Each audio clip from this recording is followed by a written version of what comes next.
Hello, everyone, and welcome to episode 57 of the Nurtured by Nature podcast. Today, I'm delighted to be joined in conversation by Brett Jenks, CEO of RARE, a solution-orientated global conservation organisation with a distinctly human approach. RARE was established over 50 years ago and has an innovative approach to designing conservation solutions. Unlike our historical models of creating national parks and wildlife reserves that exclude humans to preserve the natural environment, RARE refuses to view people as the problem, instead embracing them as intrinsic partners in creating successful conservation initiatives that enable both people and nature to thrive. Brett highlights several of RARE's established projects that are partnering with local communities around the world to give them the support to become successful stewards of their own natural world, including the Fish Forever project that utilises a community-led approach to restore, protect and sustainably manage coastal seas across 8 countries, and also Lands for Life, which is teaching regenerative agriculture to farmers across Colombia. In this truly mindset-shifting conversation, Brett also shares how RARE have successfully utilised human behavioural insights into their groundbreaking approaches, which has led to them creating a video game that literally plants trees, the Climate Action Now app that empowers consumers to take small actions every day to create change closer to home, and the development of an innovative impact investment fund to provide alternative financial backing for conservation. Brett left me truly inspired, imagining what is possible as we break free of traditional conservation models and embrace the unlimited potential available when humans remember their role as stewards and set our intention to work with the amazing wisdom Mother Nature has.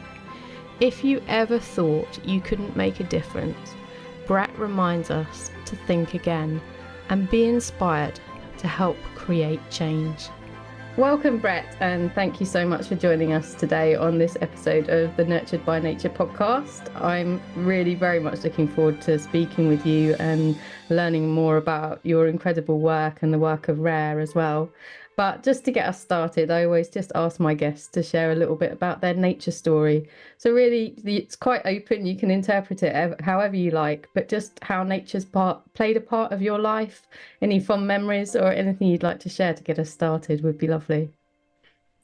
So I guess my nature story begins in a small town in southern Ohio in the Midwest in the United States. My grandfather had he managed a gas station, an auto parts wing of a gas station in Chillicothe, Ohio, and he saved up enough money. I think it was $2,000 at one point to buy a little fish camp on a river, Paint Creek, and so I grew up spending at least a couple of weeks every summer fishing and traipsing around this little creek, only to find out later that it's one of the most biologically significant creeks in North America. And that in fact, it's home to a whole host of endemic darters, which I called minnows. I don't know in the UK what you call them, but for me, they were great bait. I didn't know they were endemic and in some cases endangered species, but it was a really rich little area. And I think from, the time I could walk, I was walking in those woods and fishing literally in Paint Creek. So I guess that's where my love of nature began. Oh, that's beautiful. I think like many of us who are lucky enough to have those memories from childhood, it sort of fosters this relationship with nature for the rest of our lives, doesn't it? And it's clearly led you back to nature and doing everything that you can to help and protect it. RARE is an incredible organization. You've got such a diversity of things that you talk about. So I don't know if you want to just give us an overview and then we can dive deeper into a few areas as well. Yeah, sure. Happy to. RARE is a global conservation organization. I think we have a distinctly human approach. We believe that people aren't the problem, they're the solution. That conservation isn't about getting rid of people. It's about embracing people and it's about empowering people so that we can come up with the kinds of solutions that will let nature and people thrive. And we've been at it for quite a long time. The organization's 50 years old. Oh, wow. I've been working at Rare for 30 years. Oh, wow. I've been the CEO for 25 years. And over the course of that time, we've developed, I think, an innovative and creative approach to understanding people, Yeah. understanding through behavioral science, um, by looking at culture, by looking at what makes people change, what motivates us. We've been able to accelerate the adoption of new sustainable practices. So we leverage behavioral insights, we leverage the years of experience partnering meaningfully with Yeah. local communities.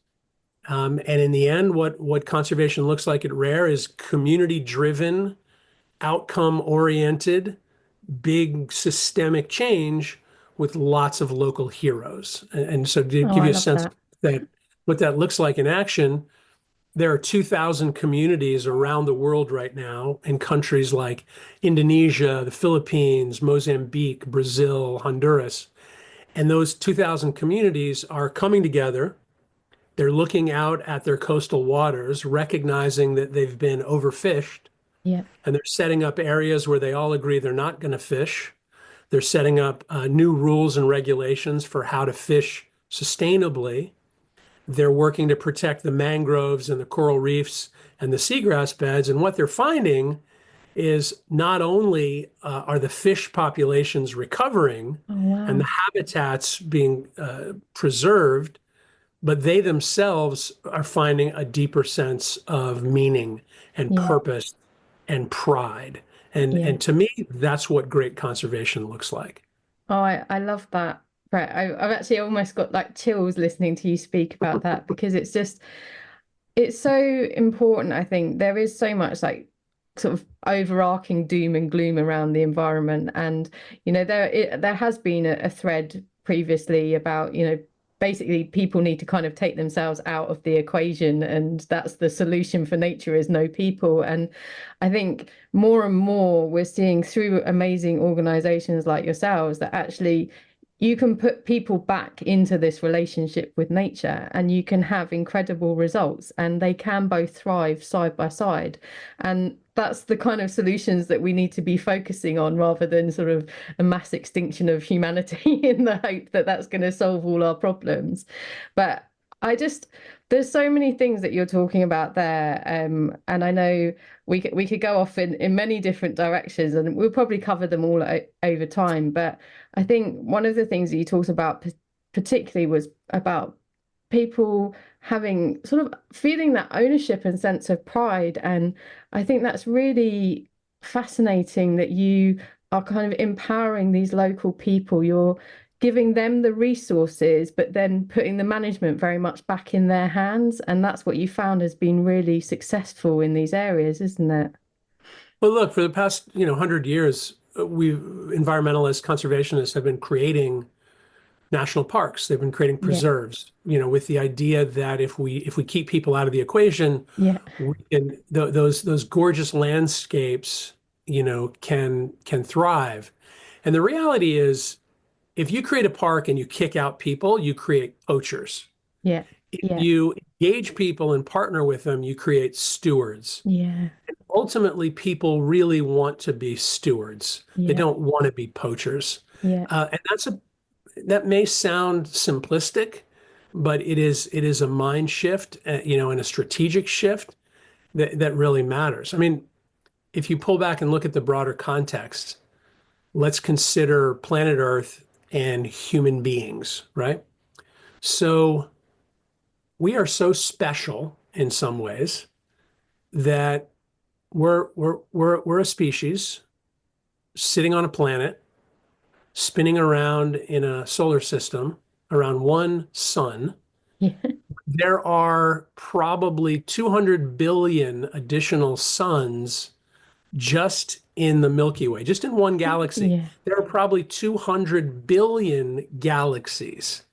So, as special as we think we are both, we are also incredibly insignificant yeah, in this. yeah, However, we might be preciously miraculous Yeah. in that this is the only place we know that there's life. Now, what's interesting about planet Earth, in addition to having life, is that there's one really successful species, the human animal, that has been so successful we've overrun the place. Yeah. So now there's 8 billion of us, and we've been so creative that we've learned how to split atoms.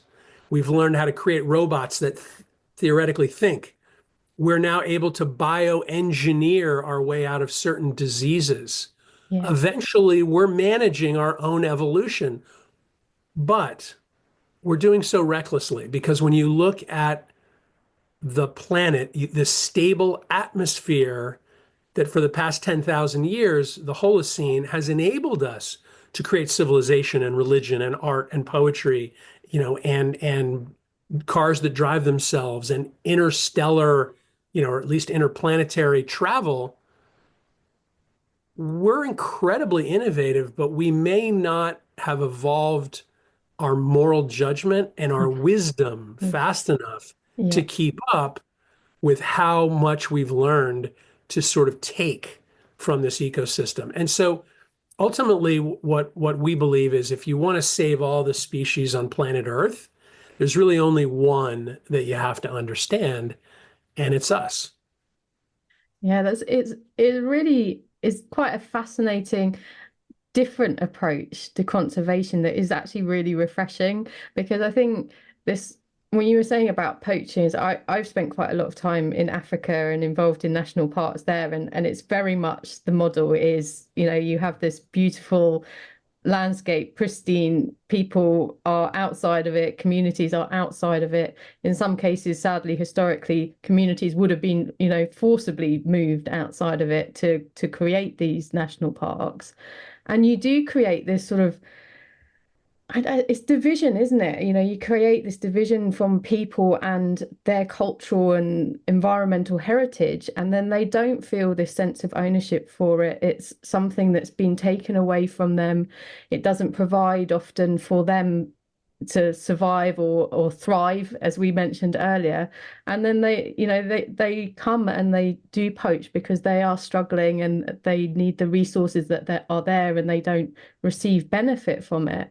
So completely sort of turning that on its head, which is what you've done so successfully with your it's your Fish Forever project, isn't it? That you were sort of referencing there is it just shows that there is another way to do it, and we can do this in a way that does put people back at the heart of it and give them that sort of custodianship of it. And that just, like you were saying, it's about behavior, and it just sort of brings up all of these emotions in people, doesn't it?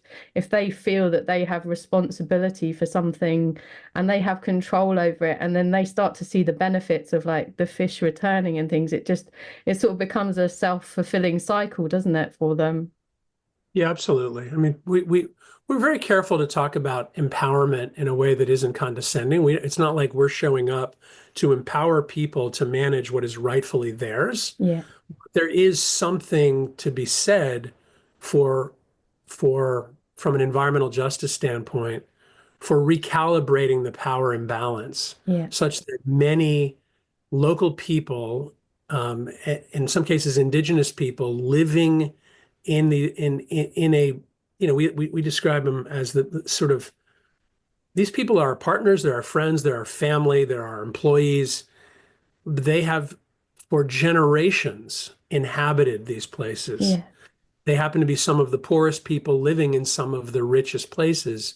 So, we it's not just about, empowering really means restoring the power that they should and the rights that Yeah. they should have to manage their own destiny. But there's a lot of people who just don't agree with that approach, who think, that you have an overfishing problem because of fishermen and that Yeah. your job is to get rid of fishing. And yet there's a billion people who depend on coastal fisheries for their number one supply of animal protein every day. What are you going to say to them? Yeah. So when I mentioned Fish Forever, that is our biggest program, and it's become sort of a hallmark of the idea of managing common resources by enabling and facilitating the leadership of local communities to set their own rules and forge a sustainable future.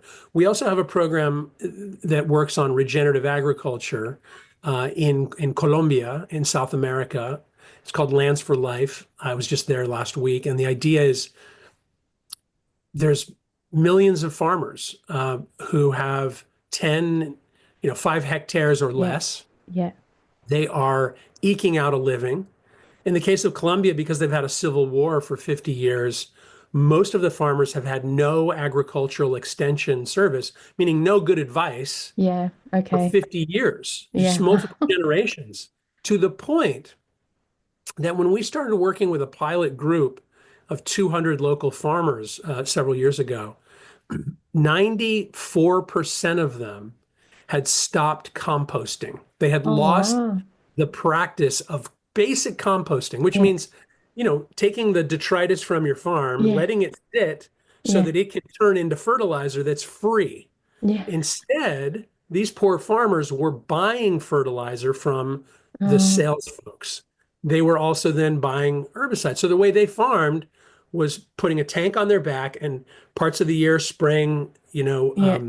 fertilizer and parts of the year spraying pesticides. Yeah. When in reality, with a regenerative practice and just a little bit of assistance and encouragement, they can transition very quickly with pride and with grace and with dignity from being sort of polluting farmers to regenerative farmers. It's just that simple.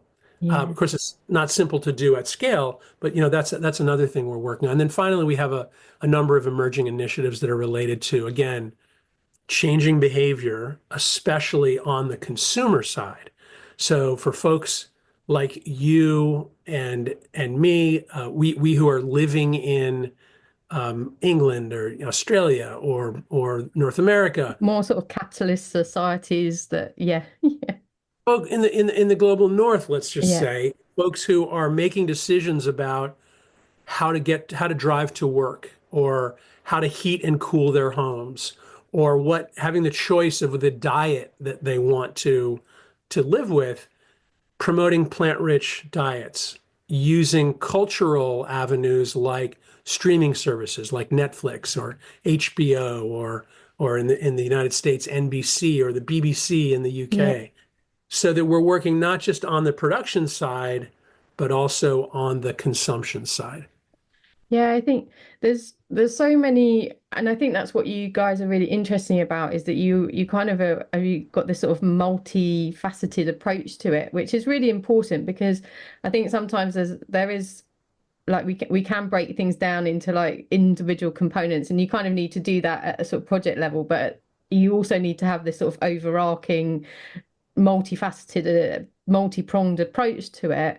I mean, I've spoken to quite a lot of people about the sort of consumer side of it, choices that we can make as individuals at home, and, in the hope that actually, it feels small to you, but actually, you do gain momentum, and soon, like if 100 of you do it, 1,000 of you do it, it does actually begin to shift the needle and make a difference.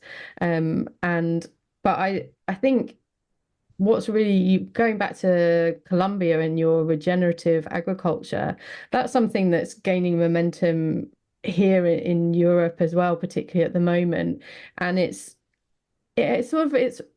like I think you were saying earlier, it's about kind of bringing back empowerment of people and the knowledge they would have had. And I think what you mentioned about the conflict in Colombia, I guess you've had this culture that's been deprived of being able to pass on their own knowledge and resources, because I'm sure a lot of people sadly lost their lives in the conflict as well, and you sort of people were in this sort of desperate survival, and the one resource that they had was from the agricultural companies selling them chemicals. And it's fascinating to see how much change you can make in quite a short term scale with just giving them basic practices. And then I guess, do you see that they start to sort of experiment a bit with it themselves, and they begin to sort of bring their own power back as well? Oh, absolutely. We had a meeting. We had a meeting last week in the state of Meta, which sounds like the tech company, Facebook, and that lot. But it's a, it's just south of Bogota, and this is a high conflict area, and it's coming back. There's still a legacy of this virtual civil war. There's still the presence of the narcotraficantes and the coca Yeah. growing phenomenon. But with the original 200 farmers that we started working with have turned into 5,000 farmers Oh, now. wow. And about a third of them have sort of put on a new identity and they call themselves profes. Now, if you're a rural farmer, becoming a professor would be a very big deal. And Yeah. so by training these local farmers to teach other farmers, they're not only excited to continue to learn and to teach their friends and neighbors, but they also have this new source of pride, and it's the fact that they are self-educated professors of regenerative agriculture who now get called by their friends profe. No, wow. And it was amazing to sort of go out and visit a number of farms and watch as new entrants into the program were being taught by these profes, two or three of them at a time. There was a station on composting and a station on, planting cover crops and another station on agroclimatic data usage, and just the transformation of some of these folks is really what this work is about. It's about building leadership and it's about helping people understand that we the people can make a big difference. Now, back to your point about climate change, that's not to say that we don't need national level policies. In many cases, voting and putting in place the right policies are the highest leverage actions you can take. Yeah. That said, we all need to avoid this, what one of our board members and behavioral scientist, Elke Weber, calls the single action bias. And that is the idea that there's one single solution. Yeah. Ask anybody in the White House in the US right now, having passed the Inflation Reduction Act, are people just now putting rooftop solar on and driving electric vehicles everywhere? No, we have the policies in place. There's $390 billion worth of incentives, but it's still not we don't have a social norm in place. Yeah. We aren't expressing that we expect everyone to be driving electric vehicles, which eventually we'll be doing. It is not a norm or an expectation that you will have solar panels on your roof. It's still the exception. So it's one thing, you need policy victories, but you also need culture shifts. You Yeah. need social shifts. And that's just not the expertise of the average biological scientist working in conservation. I think lots of people go off to study conservation because they love nature, they love animals, and maybe in part because they don't want to deal with people. Yeah. Yeah. That has become a problem for conservation globally. Yeah. Um, it's not only about dealing with people, it's about partnering with people to help them lead the change. Yeah, I had a wonderful conversation a few months ago with the Garden for Wildlife CEO of the National Wildlife Federation from over in the America, and he had, like you, a fascinating background that wasn't really your normal approach to conservation, and it was by him bringing in all of that business sort of acumen, and he had a background from aerospace and startups, and he's just he took all of the amazing data that the National Wildlife Federation had in their impressive Garden for Wildlife program, and then has created a for-profit business out of it, which is allowing them to reach like multiples of what they could have possibly achieved before that. And I think that's something with you as well, because you have quite an interesting background yourself, that you were in journalism and then film production for a little bit as well. And do you see that you've brought that into the conservation space as well, and it's allowed you to sort of think in a different way to the sort of more science-based conservationists that were there predominantly before? I don't know. I think we all bring we all bring an individual perspective to the work. I deeply believe in working with the scientists Yeah. who many of whom have forgotten more than I'll ever know about the science, in their particular arena. So we have folks like Elke Weber on our board from Princeton, who's one of the leading behavioral scientists in the world. We have Dr. Steve Gaines, who's the dean of the Bren School at University of California, Santa Barbara, who's one of the leading lights on marine conservation. And then we have scientists, on our team. But I think Rare strives to be different. Yeah. And I think I've certainly embraced that and help that orientation. I also went back to business school after I became CEO of Rare, and I got a business degree, an MBA, in part because I wanted to understand more about strategy and management, and Yeah.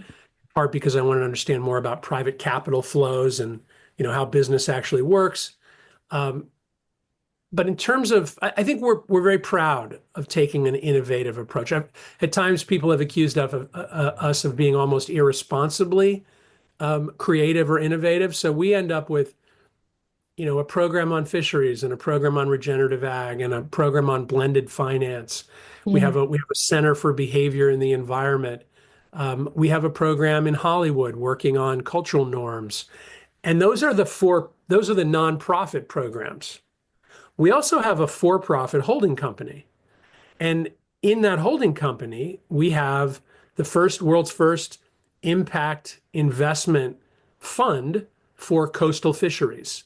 So that's a fund that is investing, in women-owned enterprises in Indonesia and the Philippines who are buying fish from local fishers, and we're loaning them money in exchange for adopting new standards that will enable them to be more successful long term Oh, and wow. benefit their natural resources. We also have a video game company, to your point about engaging lots of people, where we've built a mobile video game studio, and where you play a game on your phone and we plant trees in the real world. And that game is called Carbon Counts.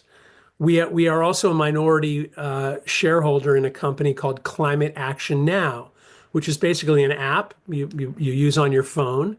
And the app, based on where you live, where you're registered to vote, will give you 5 actions a day that you can take in about 3 minutes Oh, incredible. to advance the ball, so to speak, on climate action legislatively in your town, in your state, and federally. Oh, wow. So these are ways of us meeting our mission by having different sources of capital, private capital, Yeah. investment capital, different kinds of staff, the kinds of staff who are specialists in, consumer technology or, Yeah.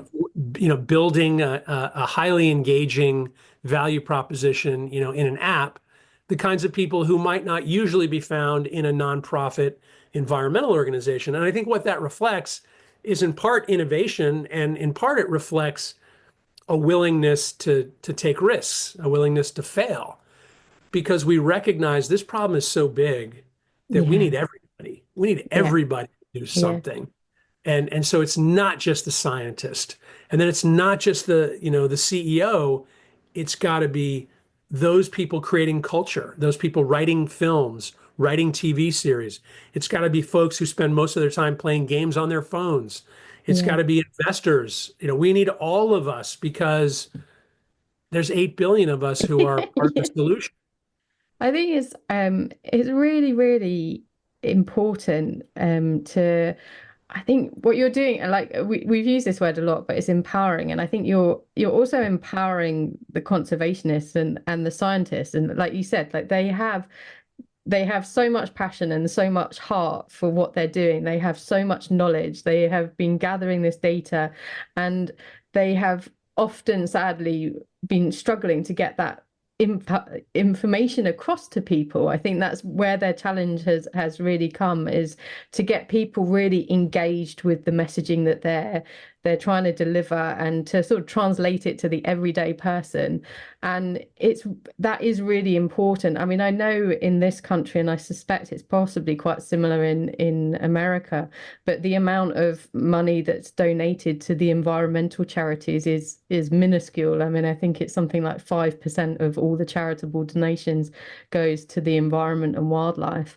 And so this idea of your innovation around funding and financing is really important as well, because we need to find ways to get that money going into these solution driven initiatives that you guys are creating. And I think your investment impact fund is quite interesting. It's been up for a while, hasn't it? And I think you've had a lot of learning along the way, but it's a really interesting idea to approach conservation and bring these sort of different ideas into this space. It's been we've learned a lot. We started 7 years ago, and the goal was to bring new kinds of capital to Yeah, coastal fisheries. And the goal was to demonstrate that you can, the goal was really to make clear these local enterprises are investable.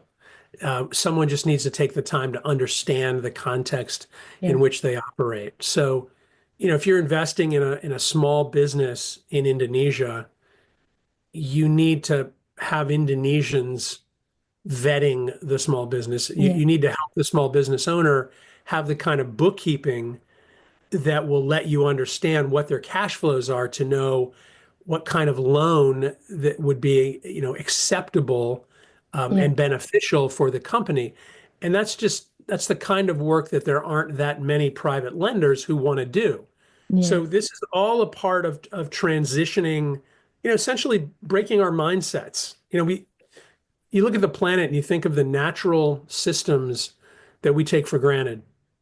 Imagine trying to refreeze the polar ice caps. Imagine trying to restart, the flow of oceanic water that moves our weather around the planet. Imagine trying to restore coral reefs that take thousands of years to establish themselves. yeah, We're kidding ourselves that we think we're smart enough to have technology solve all of these problems for us. Nature has been at it for billions of years. It's so much cheaper to let it do its job yeah, than to try to recreate it in a laboratory. yeah. We're just never going to get there fast enough. So we need technology, we need policy, but nature is a big part of the solution. Period. Yeah. Yeah, I think that's the thing, isn't it? It's what you're doing, like particularly with like you were saying about the fisheries and the regenerative agriculture, was you're just helping people give nature the space to kind of enter into the relationship with them, and they're entering back into this relationship with nature. So you talked about I think in the fisheries you have areas which are fished and areas next to it which they sort of protect as little sort of marine reserves, so they're still able to like provide for themselves, provide for their families, provide for their community, but they're also protecting areas which provide for their future. And it's that sort of giving that kind of relationship back to people, isn't it? To be working with nature rather than against it or sort of exploiting it. Yeah, I mean, the key is our mission statement at Rare is very clear and very short. It's inspire change so people and nature thrive. And the way that we do that is by enabling, inspiring, empowering, providing inputs, training, capacity, a little bit of money at times, so Yeah, that people can do what they believe is the right thing to do. And that is to let nature continue to be the gift that it has always been. Um, that's the best way to advance conservation. You mentioned a few times your behavioural it's behavioural and design, isn't it? Center that you have. So you bring together, like you mentioned earlier, like the sciences, and but you also bring designers together, don't you, to kind of basically create these climate solutions for people, but in a way that brings in the science from conservation, but brings in all of these other, expertise. And that's been quite groundbreaking, hasn't it, for you guys and the projects you've created, but you also help other people, don't you? Yeah, we spend a lot of time training other people. We have trained in the last 5 years, I think, almost 5,000 practitioners Oh, wow. from other nonprofits, other organizations, government agencies, and in fact, corporate employees as well. And what we're training them in is really two arts: the art of leveraging behavioral insights and the art of human-centered design. So if you think about it, why does that matter? If you want to sell a product to someone, you really need to understand that someone. Yeah. You need to understand how they're going to use the technology. You need to understand what their daily lives are like, what their needs are, what they value, where they're going to be sitting when they use it. Do they own? Do they rent? Do they drive a car? Do they walk to work? What climate do they live in? Who are their friends? How do they interact with their friends? If you build a product just because you think you would like it, you're building it for yourself. For years, I think many people trying to make change in the world have built products and services based on what they think the world needs. Okay. If you don't, we call it putting on the empathy glasses. If you don't firmly put on those glasses and walk for days in the shoes of the people who you are trying to partner with, the people you are trying to introduce a new technology to, or to the people you are encouraging to express their values, or perhaps in new ways, that's human-centered design. If you're not willing to take the time to do that, you're greatly increasing your chance of failure. Okay. You're increasing the likelihood that you're not going to meet them where they are. Yeah. And so that's where behavior-centered design becomes so important. You need to know the audience. Then, if the audience in each of these cases is a human being, there are some knowable biases. There's some knowable insights. There's some levers for change that are really useful to know. Like, humans tend to follow, they don't lead. We all tend to want to fit in. Now, you can go back into our evolutionary history and understand, just like in watching, for most people, their closest they get to nature is watching a nature show. Yeah. Well, you know what happens when, an older lead alpha animal gets left behind. You Yeah. know what's about to happen to them. So we are instinctively inclined to want to get along, to want to dress similarly, to want to talk similarly, to want to have a job that is socially acceptable, to want to be part of the tribe. Because if we Yeah. get left behind, it usually increases our risk of losing our lives. It's that simple. Yeah. So if you understand that, then you understand, well, maybe we need to make sure that the desirable behavior is observable, because it's something you do. If it's something you do in private and no one ever sees it, then how are you going to set a new norm, Yeah. right? So now imagine that now you're in a fishing community. Well, what if everyone who is signing up to fish sustainably decides to paint the big insignia of our joint program on their sailboat, on their sail? And we're talking here about an example from Madagascar. All of a Okay. sudden, everyone in the community knows, oh yeah, that's a fisherman or a fisherwoman who is sort of flying the flag of this new sustainability program. And once you see that the whole bay is full of those sails, You don't want you to be know the outcast. Yeah. there's a new way to fish here. This is Yeah. how, like when you walk into a room and you're a guy and you think, oh, shoot, no one's wearing a tie, and I showed up with a tie on. Yeah. Many people just very quickly untie it. Why is that? Because we want to fit in. Yeah. That's how sustainability works as well. And so it's as simple as behavior centered design, knowing your audience, listening to your audience. It's also about understanding human nature, understanding the social and emotional and cultural levers of change. And then ultimately, what it's really about is stating a hypothesis, trying something, not assuming you have the wrong answer the first time, Yeah. and setting out to trial and error and continuously improve. And then eventually, if you get lucky, you actually can solve the problem. I think that's an important topic that I often discuss, and it's this fact that, we do have this sort of inherent like fear of being wrong and getting it wrong, don't we? And quite often that inhibits us from actually wanting to try in the first place, unless you're guaranteed success. And actually, what we miss with that is that, you need to evolve things. Like you're not going to get them right straight off the bat. It needs to, you need to get out there and start things, and then, be prepared to engage with people and listen. And I think that's the other side of what you do very well, isn't it? Is this complete like engagement with the people. You're not going there as the experts with all the answers. You're going there with some tools to get them started, but then you're working with them and working through the process with them, and they have as much input and as much knowledge to share with you as you do with them.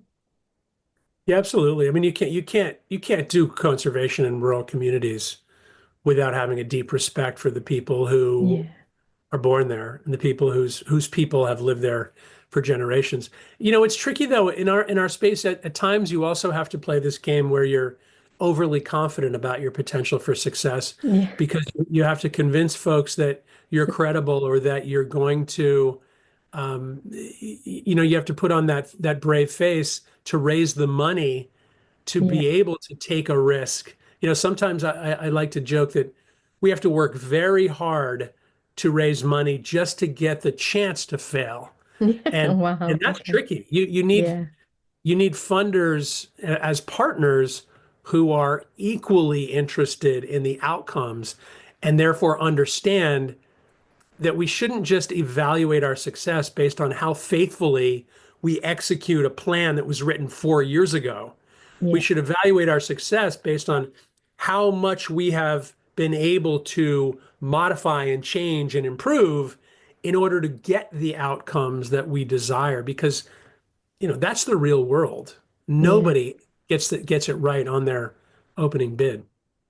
And in terms of financing, I think that's that's something that you're really pushing forward, isn't it? Is how to finance these initiatives. And that's, I think, is there a way that I think you mentioned that your behavioural science, that other non-profits can work with you? How can people get involved with working with you or supporting Rare, as individuals, as businesses, as other non-profits?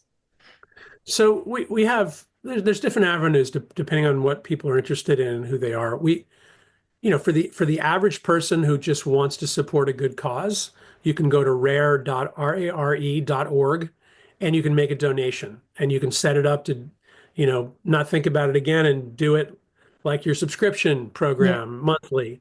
And over time, we're going to be developing a way to give you really clear feedback on what you've achieved with your donation. If you're a corporation and you're interested in thinking about sustainability and behavior change, we have a whole team that has worked with Colgate, the toothpaste Yeah. company, with Google, who I'm sure you've heard of, and now with Netflix and HBO and a whole bunch of others, and that body of work will eventually grow because even very well heeled, very successful companies recognize that we have a sustainability crisis and we need to change the behavior of billions of consumers. And if you're an NGO or a government agency, there's lots of training programs and lots of partnership approaches that we have to be able to work with you. But it's not like we're going to show up and tell you what to do and how to do it. It's more there are tools we can offer and help you build confidence in using them more effectively. Yeah, I think that's what's really important, isn't it? Because I think there's a lot of people that have they've got great intentions. They want to help. I think there's more and more people have become aware of the issues and they want to help make a difference. And they obviously all have, very varied backgrounds and things. And it's just they don't often always know exactly what they can do and how they can do it. And I think that's the other side of what you guys do is you do have this project for people who are just the consumers, and actually how consumers can be quite powerful in what they can do and the choices that they can make, helping to reduce food waste and plastic waste and just making different choices in their daily lives. And you mentioned your app as well. Would you just share again your app, and I'll include that for people if they want to look it Yeah, up. so two technologies worth kicking around. One is called Carbon Counts. So it's carboncounts.tech, Yeah, and that's a video game. The video game you can now download. It's called Ever Forest. right. So you play the game, and then we plant trees in the real world.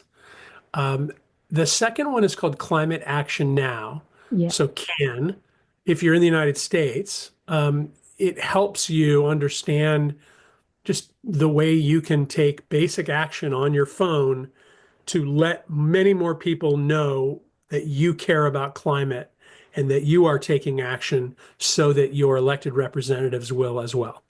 yeah, yeah, because I think that's important, isn't it? I mean, it's a difficult approach. I think sometimes people get frustrated by the lack of movement at the sort of governmental level, and it just takes time to, get this legislation in place, get these things to happen. They are happening, things are moving in the way that sort of level of government does move. But it is important that we remember that we need to stay engaged with that and the systems that we have already in place to make sure that we are helping them to evolve in the direction that we want to. And I think sometimes when we get disheartened, we can just sort of throw our hands in the air a little bit and be like, well, we just have to do it all at the grassroots level and forget about that. And it's that both are equally important to work with, aren't they? Absolutely. I mean, my view, I know politicians, I have friends who are politicians. And I don't mind saying, generally speaking, uh, your average politician is running ahead of a group, looking back, trying to make sure they're staying out front and able to lead the group. And so I think there's something in that image that lets us understand the power of moving the group.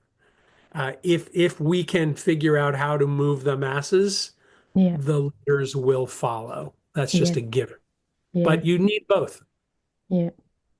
Oh, well, it's been fantastic speaking to you, Brett. I don't know if you want to leave us with any words of wisdom today to inspire people how they can make actions, or any advice to them about what they can do to help make a difference, really. I would just say you can make a difference, and don't believe anybody who says you can't. You are uniquely positioned as a human being to influence others. So vote and give and make your personal life match your values. Yeah, I love that. I think that's been the theme of this conversation has been about empowering people at every level, from the, local indigenous people and the wisdom that they hold collectively and that they can share, and to just the consumers who were probably the people who are sitting here listening to a podcast, likely, realistically, that actually we all can make a difference. And it's important to remember that as we approach our lives and we look for the people that can help us. And I think what I love about your organisation, Brett, and why I would encourage people to go and look more at what you do, is that it is so solution orientated. And I think that really is the key for the future for all of us, is to start focusing on these solutions, to find organisations like yourself that have these solutions already up and running that we can get on board with, we can help you raise awareness for and sort of increase the impact. And I love, that's what I love about you. So I want to say thank you so much for everything that you've done for the last sort of 30 years with Rare, and the amazing teams that you're helping to support, and the incredible people around the world that you're encouraging and empowering. And it's what gives me hope for the future, is just knowing that there's people out you who are just having this incredible ripple effect and bringing all of these other people together who also have this amazing ripple effect, like your professors in Colombia, who are just, you know, they're at the start of their Rare journey, really, aren't they? But they're going to make a huge difference for the future. So thank you for everything that you do. And I hope that maybe I can speak to you again, or speak to some of the other people within your organisation, because I know what you do is really important and there's so much that you could share. You're really kind, Fiona. And on behalf of all the folks at Rare, thank you. Appreciate it. My pleasure. My pleasure. Well, thank you, Brett. And yeah, hopefully I'll be able to share more from your amazing team in the future. Thank you so much for listening to the Nurtured by Nature podcast. I truly hope this conversation has brought some hope and inspiration into your life. I would love to have these messages ripple out across the world. So if you can, please share this episode with your friends, leave a review on your favourite podcast player, and make sure you subscribe so you don't miss the next episode. I would love to hear from you, so please feel free to connect with me on the links provided in the podcast description. But most importantly, thank you so much for being a part of this journey with me. But don't forget to simply get out there and enjoy the natural world.